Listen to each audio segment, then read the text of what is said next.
Assalamualaikum warahmatullahi wabarakatuh. Perkenalkan, nama saya Putri Rahmayanti Husain dengan NIM 200608502001. Saya mahasiswi dari Universitas Negeri Makassar, program studi pendidikan antropologi. Tujuan saya membuat video ini adalah untuk memenuhi tugas mata kuliah pendidikan Pancasila. Di sini, saya akan menjelaskan tentang Pancasila sebagai dasar negara dan implementasi Pancasila sebagai dasar negara. Pancasila sebagai dasar negara adalah sebuah pedoman dalam bertingkah laku di dalam kehidupan bermasyarakat, berbangsa, dan bernegara. Dalam hal ini, Pancasila sebagai dasar negara memiliki arti penting bahwa Pancasila berfungsi dan berperan menjadi fondasi dasar yang kokoh dalam berdirinya Indonesia, guna membentuk persatuan dan menjaga kesatuan kehidupan berbangsa dan bernegara.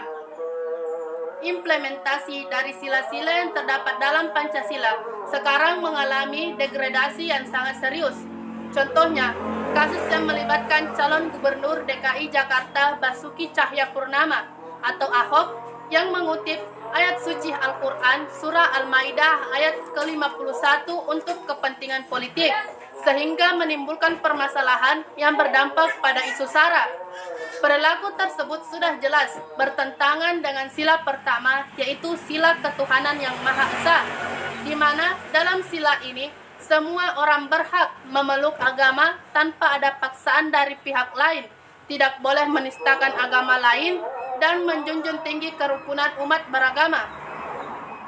Sila kedua yang dilanggar yaitu kemanusiaan yang adil dan beradab, di mana semua warga negara Indonesia memiliki hak yang sama dalam pemenuhan kesejahteraan, kehidupan yang layak, persamaan hak dalam politik, kesetaraan dalam hukum, dan hal-hal yang diatur dalam undang-undang tanpa melihat suku dan ras.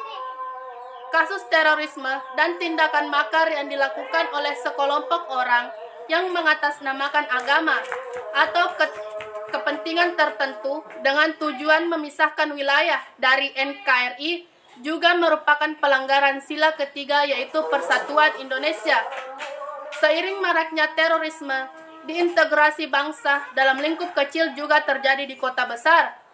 Misalnya, kasus tawuran antar pelajar hanya karena masalah sepele, kasus bully melalui media sosial, dan adanya saling menghujat antar individu, yang akhirnya merambat menjadi lingkup kelompok.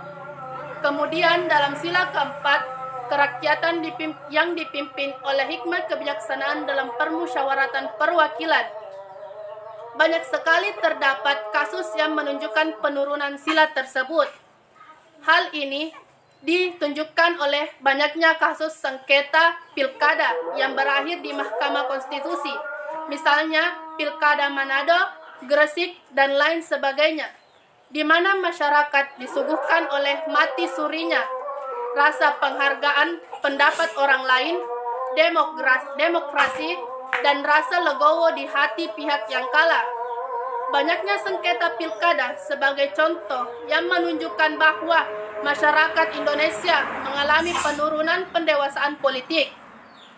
Keadilan sosial bagi seluruh rakyat Indonesia yang merupakan sila terakhir dalam Pancasila. Tujuan utamanya adalah untuk pemerataan kesejahteraan dan keadilan sosial bagi seluruh warga negara Indonesia. Rakyat Indonesia berhak mendapatkan penghidupan yang layak, penghargaan terhadap HAM, perlindungan keamanan dan hukum, lingkungan sosial yang sehat, dan hal lain yang berkaitan dengan kesejahteraan seluruh warga negara. Namun hal tersebut salah satunya dicederai dengan tingginya angka korupsi di Indonesia.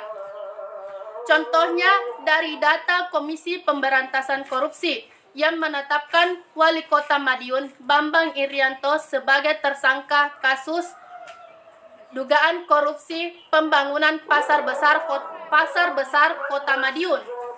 Jika kita menuntut kasus korupsi yang melibatkan oknum pejabat politik seringkali tidak terselesaikan dengan baik, seperti kasus Wisma Atlet yang belum menyeret pemain besarnya, kasus BLBI, kasus Bank Senturi, dan kasus lain yang diduga melibatkan oknum pejabat penting di negara Indonesia.